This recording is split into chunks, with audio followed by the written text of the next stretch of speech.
Olá, primeira série do ensino médio, sejam muito bem-vindos.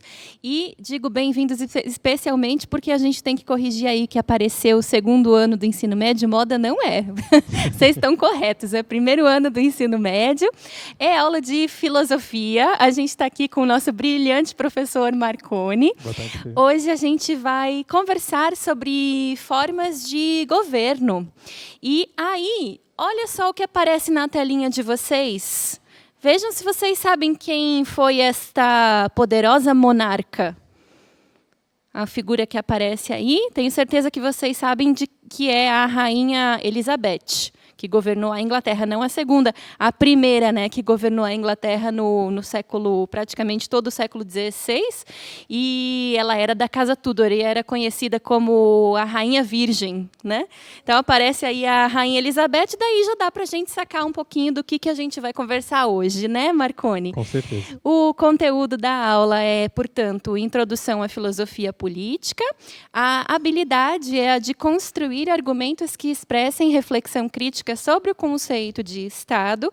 E, então, lembrando anteriormente, nas aulas anteriores, a gente já conversou um pouquinho sobre Estado, sobre filosofia política, vimos alguns conceitos introdutórios aí da filosofia política. E aí, a gente vai começar, então, a nossa conversa hoje com uma questão, que, na verdade, é uma problematização, que já vem colocada aqui para a gente debater um pouquinho e que está na tela para vocês. A questão diz assim: as formas de governo se diferenciam de acordo com os princípios que as orientam e, de modo especial, com como o poder soberano é distribuído. Em sua visão, qual é a melhor forma de governo? Mas, gente, não é só escrever aí no chat, a melhor forma de governo, na minha opinião, é tal. Vamos tentar fazer um exercício de argumentação coerente, embasada, sólida, né? Para a gente ter qualidade no nosso debate. Quanto tempo, Marconi? 2 minutinhos. 2 minutinhos? Então, vamos lá, a gente já se encontra.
Marconi, vou te contar mais ou menos assim, fazer um resumo do que aconteceu aqui no chat. Maravilha. Apareceram principalmente 3 formas de governo citadas aqui pelo pessoal do chat, pelos nossos estudantes e os nossos professores que nos acompanham. Em primeiro lugar, apareceu com menos citações a anarquia. Né? Interessante. O professor Admir disse, a anarquia eu defendo porque é menos Estado, menos burocracia e mais chance para o indivíduo enquanto tal. Maravilha. Aparece a anarquia. Em segundo lugar, em citações, aparece a monarquia. Algumas pessoas afirmando que o período monárquico no Brasil era mais interessante de um ponto de vista organizativo, né? Agora, disparado, o que mais teve aqui citações foi a democracia. Algumas justificativas bem interessantes, todas indo por num mesmo sentido, né? Então, Gabriel diz assim, a democracia envolve o direito do povo, que é o nosso direito. A Ana Clara diz, defenda a democracia porque ela pode ser justa com todos. Sim. A Maria Luísa diz que o interessante da democracia, e é o que faz ela considerá-la a melhor forma de governo, é o fato de que está nas mãos do povo o direito de escolha. Sim. E o Nick diz que é a única forma de governo em que o povo tem voz. Bacana. Gente, quero agradecer, né, a colaboração de todos vocês. Especificamente aquela galera que comentou sobre a anarquia, defende a anarquia, ou quer conhecer um pouco mais sobre o governo anárquico, dá uma seguradinha aí, daqui a algumas aulas, acho que até a professora Maria Fernanda vai trabalhar com a gente aí o conceito de anarquia. Vocês podem também fazer uma pré-aula, já ir pesquisando, já ir estudando para enriquecer a aula que a Fê vai contribuir com a gente daqui a algumas semanas. Pessoal, antes da gente entrar no nosso assunto de hoje, que é especificamente falando de 3 formas de governo, eu quero só relembrá-los também de que a gente sempre traz uma sugestão de atividade para que vocês consigam desenvolver, seja uma avaliação, seja também uma forma de aprofundamento dos seus estudos. Então vai aparecer aí na tela para vocês, além do conteúdo, da habilidade e daqueles conceitos que a gente já trabalhou, a nossa primeira sugestão de atividade hoje. Nessa sugestão eu trago 3 tópicos, 3 possibilidades. Primeira delas, a gente poderia até colocar umas sugestões, na verdade, né, de atividade. Uma pesquisa biográfica sobre o Montesquieu, que é o pensador que vai embasar a nossa reflexão hoje. Uma pesquisa teórica sobre formas de governo, vocês citaram algumas aí, a anarquia, a questão da democracia, a monarquia, dentre outras. Também uma pesquisa sobre o funcionamento dos 3 poderes e também uma resenha sobre a obra O Espírito das Leis, do Montesquieu, que é a obra que também vai fundamentar aqui a nossa reflexão. Fê, introduz para a gente aí quem foi Montesquieu. Montesquieu, vamos colocar aí na tela para o pessoal. Aparece ali o nome dele, nome de batismo, né, Marconi? Charles Louis de Secondat, né, conhecido como Barão de La Brède e Montesquieu. Ele nasce, portanto, nesse distrito pequeno lá na França, que é o distrito de Brède, né? Em 1689, ele morre na capital francesa. Na metade do século XVIII, em 1755, ele tem 2 obras que são muito debatidas, muito destacadas, apesar de não serem as únicas obras do Montesquieu, que são as Cartas Persas, de 1721, e o Espírito das Leis. Esse Espírito das Leis, gente, tenham em mente que vocês vão se deparar com essa obra ou com citações dessa obra muitas vezes no decorrer da vida de vocês, porque é realmente uma obra fundante e ela é escrita aí na metade do século XVIII. Quais são os conceitos que o Montesquieu apresenta no corpo teórico dele? O conceito de lei, de divisão de poderes e de formas de governo. Muito obrigado, Fê. Vocês viram aqui a estratégia, gente? Como meu francês está meio enferrujado, né, passei aqui para a Maria Fernanda fazer as honras para a gente. Só fazendo um comentário também a respeito das Cartas Persas, gente, é uma obra em que ele se utiliza de uma tática, digamos, muito interessante, onde ele apresenta a sociedade europeia, digamos assim, a partir da visão de um estrangeiro, que são os persas, né, que escrevem para o seu povo como que eles enxergam a nossa sociedade, a sociedade ocidental, e aí, nesse sentido, ao mesmo tempo, ele consegue tecer críticas para esta sociedade na qual ele está inserido, colocando essas críticas na boca, né, na voz, nas palavras de um estrangeiro. Então é uma tática que Montesquieu se utiliza muito interessante. Falado disso então, galera, a gente vai começar a conversar agora, primeiramente, sobre o conceito de monarquia. Né? Esse termo aí que etimologicamente significa o governo, né, o exercício do poder por uma única pessoa. Na visão de Montesquieu, na monarquia a gente tem um governo soberano então que é exercido de uma maneira única, né, perdão, por uma única pessoa. Então não há distribuição do governo para outras pessoas. Esse poder ele não é distribuído, ele não é diluído em outras instâncias, fica concentrado na mão do monarca. Lembrando aqui, gente, que nós estamos falando de uma questão introdutória, panorâmica. A gente poderia se aprofundar muito na questão da hereditariedade, por exemplo, da tradição e de tantos outros elementos que fazem parte da ideia, do conceito de monarquia. Um segundo ponto que é muito importante a gente destacar no conceito de monarquia é que, apesar de haver um rei e esse rei ser o soberano, ele também está submetido, ele também está submisso à existência das leis e à obediência dessas leis. Inclusive, desobedecer à lei coloca em risco a própria legitimidade, muitas vezes, desse monarca. Por isso que esse é o grande ponto que vai diferenciar o monarca do déspota, que a gente vai falar mais à frente. Então, há uma lei, e essa lei rege o monarca. Atualmente, a gente tem, por exemplo, no nosso mundo, a existência das monarquias constitucionais, onde o monarca, inclusive, ele deixa de exercer algumas funções do poder soberano. Né? Na filosofia política, dentro da sociologia, a gente costuma falar das funções de chefe de Estado e chefe de governo, onde um tem a função de comando, de mando, de governo, e outro tem uma função mais representativa, né, representando a figura do Estado. Então, numa monarquia constitucional, isso se dilui. Então, você tem, por exemplo, na Inglaterra, que é um dos exemplos que a gente mais cita, a existência de um primeiro-ministro, de um parlamento, que é quem governa, de fato, o país, embora haja algumas atribuições e até alguns poderes ainda atribuídos, ainda nas mãos da monarca, nesse exemplo que eu dou para vocês. E todo governo, toda forma de governo, melhor dizendo, ela tem um princípio, né? Um sentimento, uma atitude, alguma coisa, digamos assim, que deve orientar, que deve nortear a condução daquela forma de governo. No caso específico da monarquia, o que deve conduzir essa forma de governo é a honra. E aqui, quando a gente coloca o termo honra, gente, nós não estamos falando simplesmente do monarca ser uma pessoa honrada. Isso faz parte, né? A desonra, ela leva à falta de credibilidade, à falta de legitimidade. Aqui não legitimidade no sentido legal, mas no sentido até de fazer com que a sua voz, a sua autoridade seja efetivamente exercida. Então essa honra, ela está ligada a uma retidão aos princípios, às leis, às tradições e também a um governo eficiente. Né?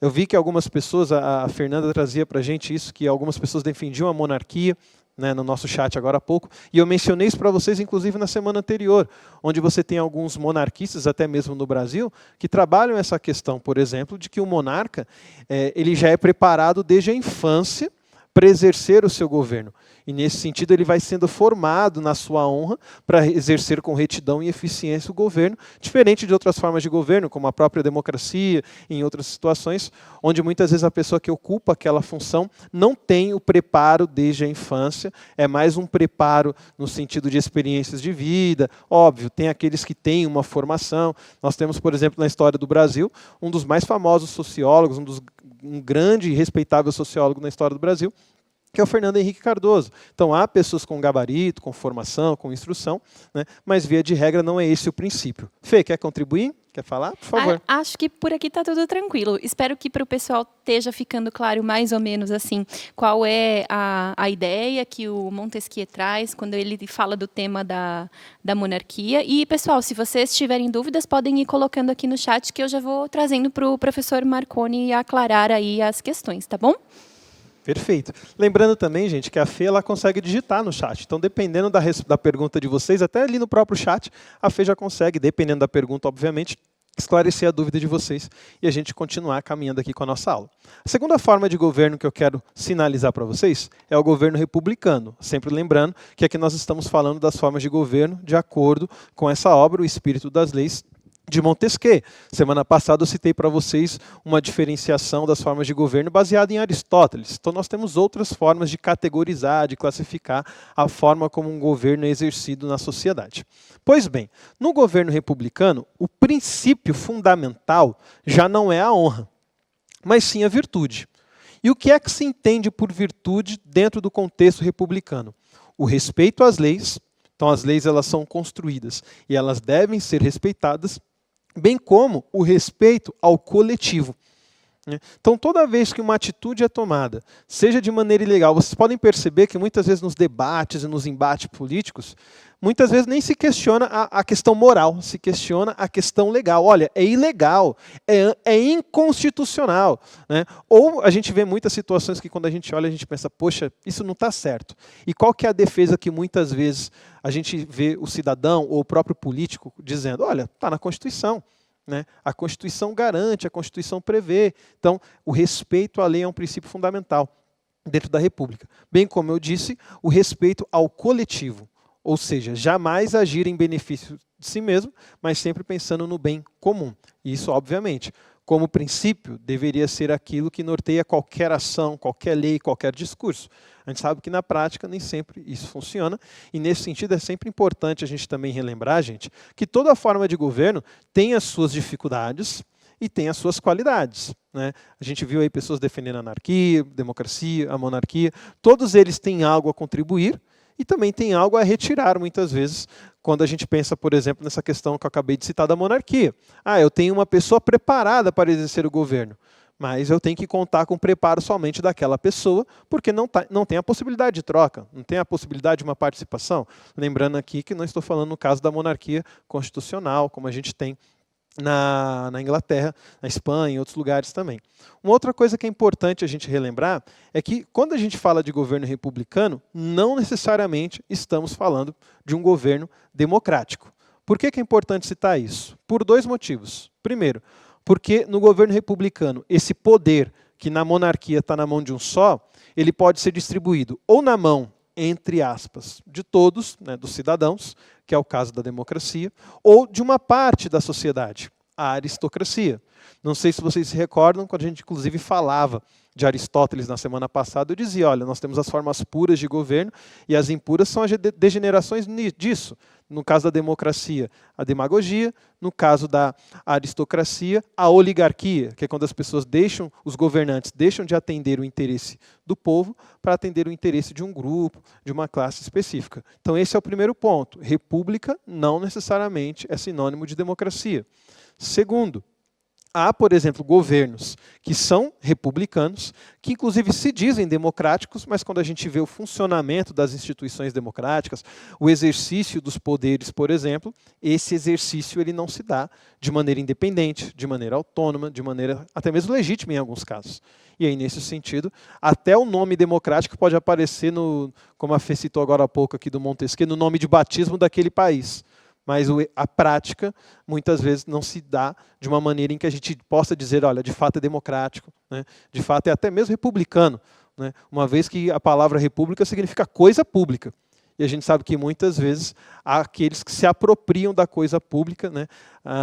Alguns historiadores, sociólogos, chamam isso, inclusive, aí, de uma herança que o Brasil tem, que é o patrimonialismo, se utilizar do bem público como se fosse um patrimônio pessoal. E aqui a gente vê, galera, a importância de estudar as formas de governo. Tanto para que a gente tenha um conhecimento, tenha uma capacidade de análise, tenha uma capacidade crítica, até como a gente desenvolva também um olhar treinado diante de tantas informações do turbilhão político que a gente vive no Brasil e no mundo, e tenha a condição de avaliar o que está acontecendo, o que é que está em jogo. Certo, gente? No caso da República, quais são os princípios, quais são aí as virtudes que orientam, então, a aristocracia e a democracia? No caso da democracia, o patriotismo. No caso da aristocracia, a moderação. Certo? Então eu falava para vocês que na monarquia, o princípio é a honra. Na república, o princípio é a virtude. Qual virtude? No caso da democracia, o patriotismo, o amor à pátria, né? No caso da aristocracia, a moderação. Lembrando que acho que é importante a gente trazer isso também, gente. A palavra aristocracia, ela vem de um termo grego, né, aristoi, que significa os virtuosos, inclusive. Então, um governo aristocrático não é necessariamente um governo de uma elite. É um governo onde aqueles que são considerados melhores, mais capazes, né, mais habilidosos, exercem o governo. Óbvio, a gente tem várias formas de entender o que é o mais valioso. O que é mais importante? Numa sociedade que valoriza o dinheiro, por exemplo, o que a gente pode chamar de uma pessoa virtuosa é quem tem muito dinheiro. Se a gente pensa em outras sociedades, e tem muitos filmes que trazem isso para a gente, aquela ideia, por exemplo, de um conselho de anciãos, onde a virtude é a sabedoria, que reside no mais velho. Então é interessante a gente estar atento também aí a essas nuances. Falado disso, vamos problematizar um pouquinho. Vai aparecer na tela para vocês 4 afirmações e vocês devem avaliar qual destas afirmações ou quais dessas afirmações são verdadeiras. A primeira afirmação diz o seguinte: em uma monarquia constitucional, o ocupante do trono é soberano, estando todas as leis submissas a ele. A segunda afirmação diz: os princípios fundamentais da democracia, da aristocracia e da monarquia são, respectivamente, a moderação, a honra e o patriotismo. A terceira afirmação nos diz que nem todo governo republicano é necessariamente um governo democrático. E, por fim, a última afirmação nos traz a informação de que, para Montesquieu, o que legitima uma forma de governo são as leis. Então, quais são as afirmações verdadeiras? 60 segundos, a gente retorna.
Obrigada, gente, pela participação de vocês aqui no chat. Marconi, antes de eu te contar quais foram as respostas que eles colocaram, é legal a gente trazer, assim, estava boa a discussão no chat, agora há pouco, o professor Marcelo falou assim, Marconi, só é difícil a gente conseguir falar em virtude no Brasil, sendo que a gente tem tantos políticos que não demonstram serem muito virtuosos e nem lá muito republicanos, né? Verdade, Um Marcelo. comentário do Obrigado professor pelo Marcelo. comentário. E vamos lá então, Marconi. Olha, eu tive respostas variadas, mas aqui apareceu assim com mais frequência, diz que as frases 3 e 4 são verdadeiras, é isso? Isso mesmo, perfeito. Que bom que vocês conseguiram absorver essas informações. Só relembrando, por que nesse caso então, gente, a primeira afirmação e a segunda não são verdadeiras? A primeira afirmação diz que em uma monarquia constitucional, o ocupante do trono, o soberano, tem todas as suas leis submissas a ele. E a gente falava que não era assim. Na monarquia constitucional, na monarquia, inclusive o que a diferencia do despotismo, é a submissão do rei também às leis.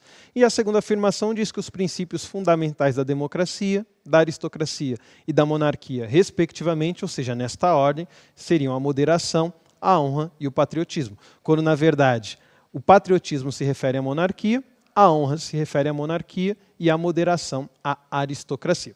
Falado disso, nós vamos para uma outra forma de governo agora, a última que nós trabalharemos aqui hoje. Falamos de monarquia, falamos de república, agora vamos falar do governo despótico, ainda na visão de Montesquieu. Montesquieu vai dizer o seguinte: da mesma forma que na monarquia, o governo despótico também tem o seu poder soberano exercido por uma única pessoa. Então você tem um déspota. Mas qual que é a grande diferença aqui? Neste caso, o governo ele não é regido pela vontade, ele não é regido pela lei, ele é regido pela vontade do déspota. Ou seja, o tirano, digamos assim, ele faz o que ele quer. Inclusive, qual que é a artimanha que muitas vezes nós enxergamos nos tempos atuais de alguns déspotas, se a gente assim pode dizer, que tentam passar uma imagem de um governo democrático, transformam a sua vontade em lei. Então, não, mas está previsto na lei. Mas por que está previsto na lei? Porque ele fez a lei. E aí a lei atende aos seus interesses. Se é ilegal fazer o que eu quero, eu transformo o que eu quero numa lei e pronto, agora é legal. Então, o déspota ele não é regido pelo governo, ele não é regido por uma lei, ele não é regido por algo que é externo a ele. Ele é regido pela sua própria vontade, pelo seu querer. E qual que é o princípio fundamental do despotismo? O medo. Se na monarquia o princípio é a honra e na república o princípio é a virtude, no despotismo o princípio fundamental é o medo, a violência, a antipolítica. E o déspota só consegue se manter no poder porque ele causa medo nos seus adversários, porque ele causa medo naqueles que poderiam fazer uma oposição a ele. E aqui, nesse sentido, vale até a pena a gente ressuscitar Maquiavel, né? Em um dos seus textos maravilhosos lá da obra O Príncipe, ele traz essa questão, né? Que é melhor ser temido ou é melhor ser amado? Né? E aí Maquiavel dizia, olha, seja amado o quanto for possível, mas quando for necessário, se você tiver que escolher entre ser temido e ser amado, seja temido. Porque ele dizia, quem te ama tem condições de te trair, tem coragem de te trair. Quem tem medo de você não. Então o despotismo se vale desta ideia e imprime medo nos outros, na população, nos seus adversários, na oposição, enfim. Por isso que a gente pode até dizer que o despotismo, embora a gente esteja aqui falando de filosofia política, de princípios políticos, o despotismo ele é uma antipolítica. Porque vale a pena a gente lembrar que o termo polis está totalmente atrelado à ideia de diálogo. Né? Nós conversamos sobre a questão da importância do discurso, do debate, da discussão política. Né? Então, discutir é político. E daqui eu não falo discutir no sentido de brigar, mas de debater ideias, de averiguar, de apreciar ideias. E aí, nesse sentido, a gente pode dizer, então, que o despotismo ele é antipolítica, né? Porque ele se vale da violência para que não haja discussão. Nesse sentido, como a gente pode evitar um governo despótico? Como a gente pode fazer enfrentamento ao despotismo? Primeiramente, só o poder, gente, tem capacidade de frear o poder. O poder não é freado pela boa vontade, pelo senso de coletivismo. Não, só o poder freia o poder.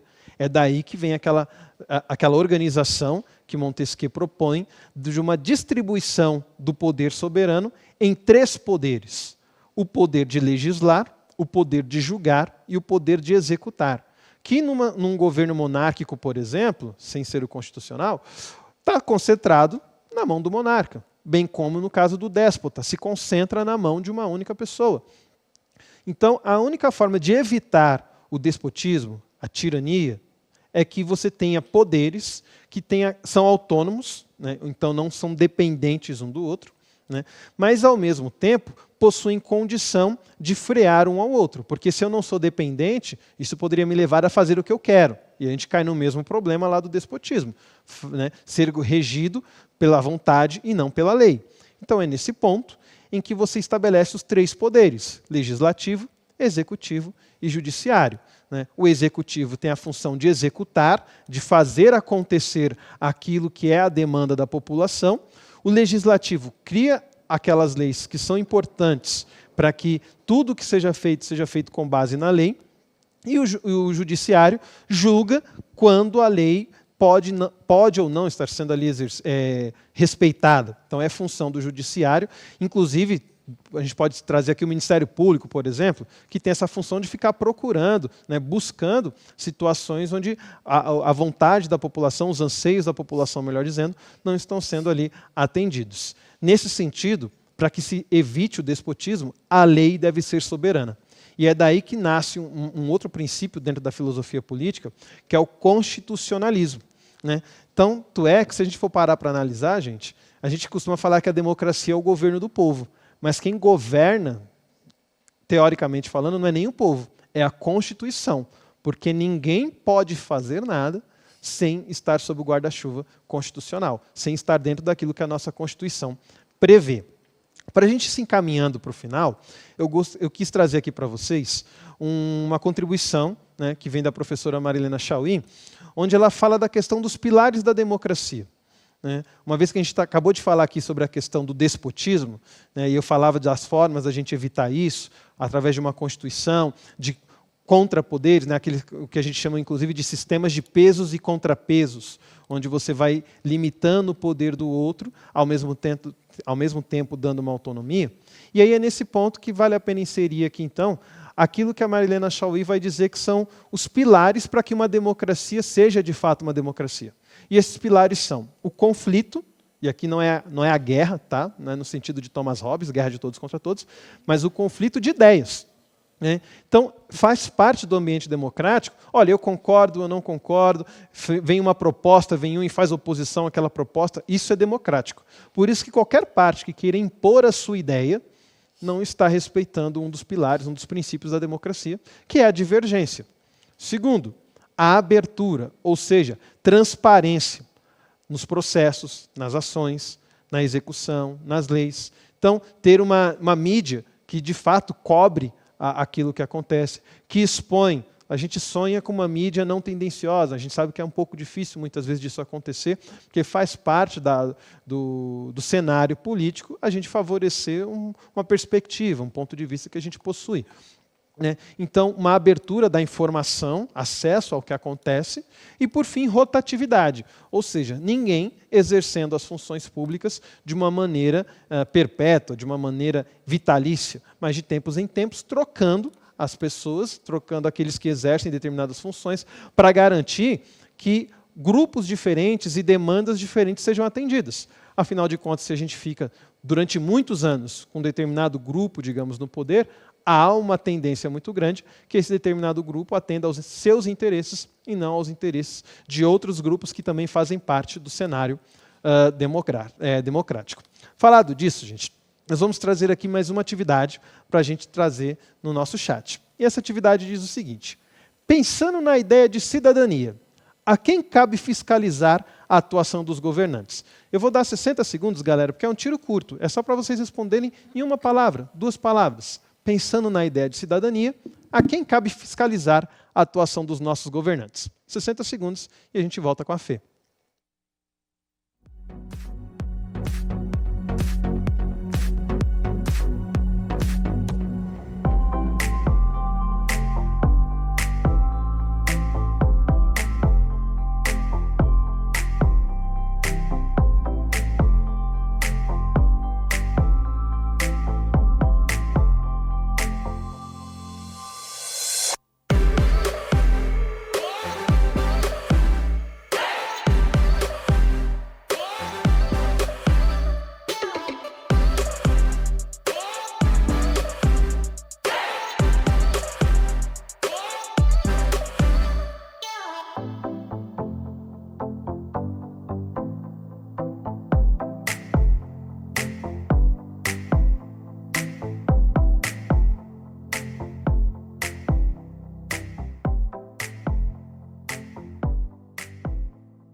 Vamos lá, gente. Olha, Marconi, a gente tem quase um consenso aqui de que caberia a fiscalização, né, em relação à atuação dos governantes, caberia ao povo, à sociedade como um todo. Ah, que bacana, gente. Confesso que eu fico surpreso, porque eu estava até esperando que vocês trouxessem outras situações. Cabe ao Ministério Público, cabe aos próprios governantes, aos órgãos competentes. Então, parabéns por essa resposta de vocês. Afinal de contas, é muito importante a gente ter essa visão. Nós temos órgãos, nós temos instrumentos que têm como função fazer a fiscalização da atuação dos nossos governantes? Temos, mas isso também é um papel nosso. Né? Há uns tempos atrás, aqui em São Paulo, teve uma iniciativa de uma rádio muito interessante, onde eles lançaram uma campanha que se chamava Adote um Vereador. Né? Então, eles convidavam os ouvintes daquela rádio, olha, escolhe um vereador, seja aquele que você votou ou não, e acompanhe esse cara nas redes sociais. Quando tiver votação, vê lá o que está sendo votado e qual foi o voto dele, se ele se absteve. Veja quais são os projetos de lei que ele está propondo. Isso é muito bacana, gente, porque fiscalizar todo mundo é muito difícil. E isso faz muita diferença.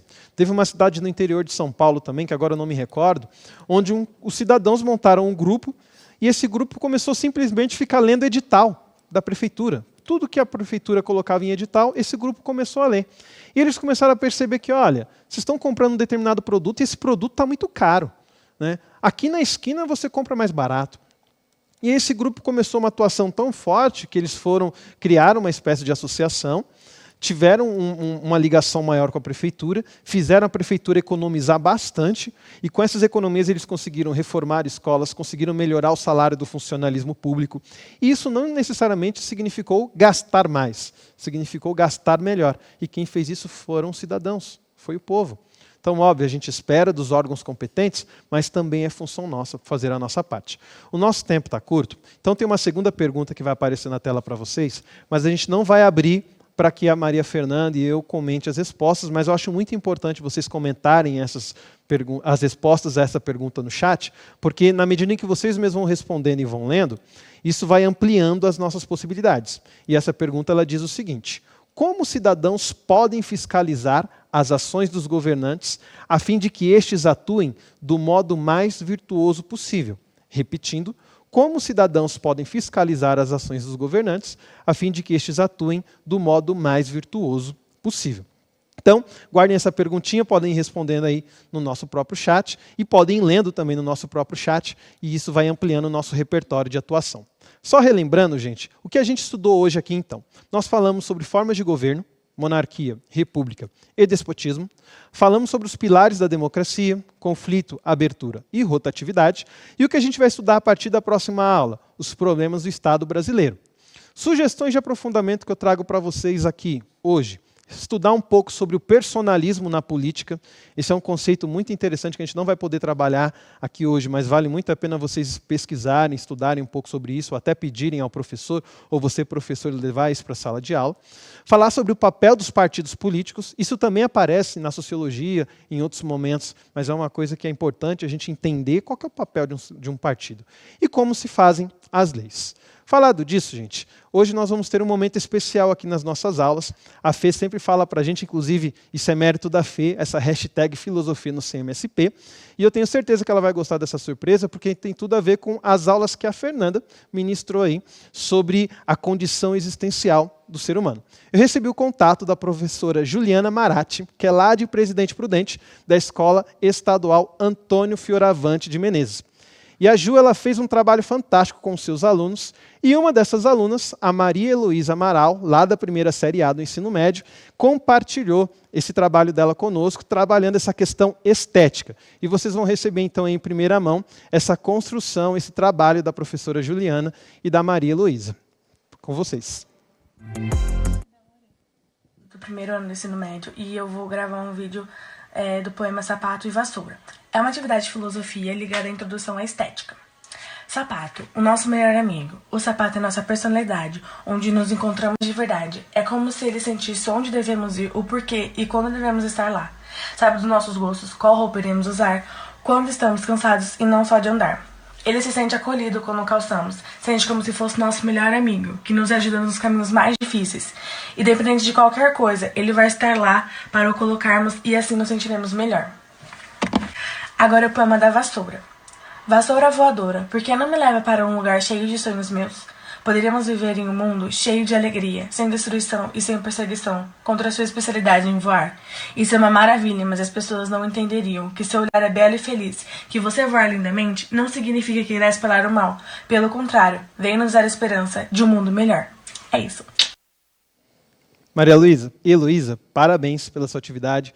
Juliana, muito obrigado por ter entrado em contato conosco, ter trago essa atividade. Um abraço para toda a escola aí, Antônio Fioravante, o pessoal de Presidente Prudente. A gente agradece muito a participação de vocês. E saibam, gente, que isso tem tudo a ver com política. Porque política é se envolver, política é se expor. E a Maria Luísa, a Juliana, e eu sei que muitos outros estão fazendo isso, se envolvendo e se expondo. Por isso, parabéns pela atividade de vocês. Lembrem-se, filosofia, hashtag filosofia no CMSP. Aqui eu me despeço. Passo a palavra para a Maria Fernanda, que também vai se despedir e falar da nossa avaliação, hein, Fê? É mesmo. Marconi, olha, quero te agradecer muitíssimo pela aula, quero agradecer muitíssimo aos nossos estudantes que têm sempre uma participação excelente no chat, ao toque especial que os professores trazem aqui, sempre com lembranças e referências excelentes que enriquecem também o nosso repertório, né? Eles trazem muitas dicas que a gente aproveita, então muito obrigada por isso. Fiquei muito feliz com a atividade que você trouxe para a gente ver. Receber as atividades é sempre muito legal, gente. A hashtag está aí para vocês usarem, filosofia no CMSP. Tá bom? Então, eu deixo vocês com um grande, grande beijo. E a gente se encontra agora, não na próxima semana, no dia 3 de setembro. Um beijo para todos e não deixem de responder a nossa avaliação. Até mais!